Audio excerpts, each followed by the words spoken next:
Don't need the question. No, thanks. Yeah, you can ask me the question. Something very close to you. Oh, okay, cool. Great. Excellent.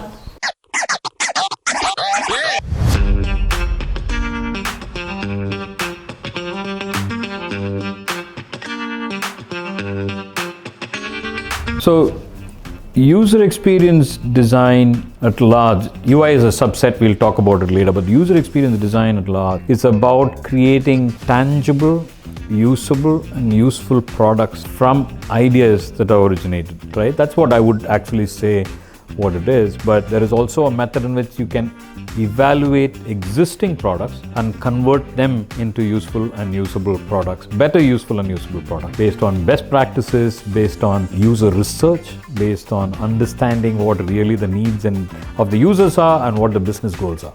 The best way to put it is, it's kind of, I'm using a metaphor to do this, right? The best way to put it is, if user experience is like a book. A book builds a world. A book is about the idea of an entire experience put together. Like there is a structure to it, there is the largeness of the world that you can actually be a part of when as a reader you're reading the book. UI is like one page of the book. UI is like one of those pages that actually builds this world intrinsic to the book.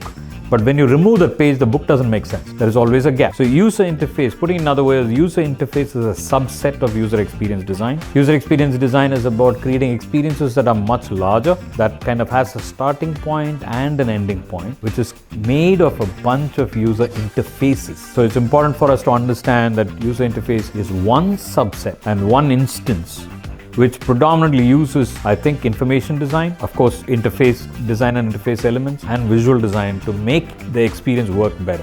Incidentally, interfaces are changing. At one point, I would have said that this is about screens. They're not about screens anymore. Now the interfaces are about voice UI. It's about the gestural UI. So that's also changing quite a bit. That's the large difference between UI and UX.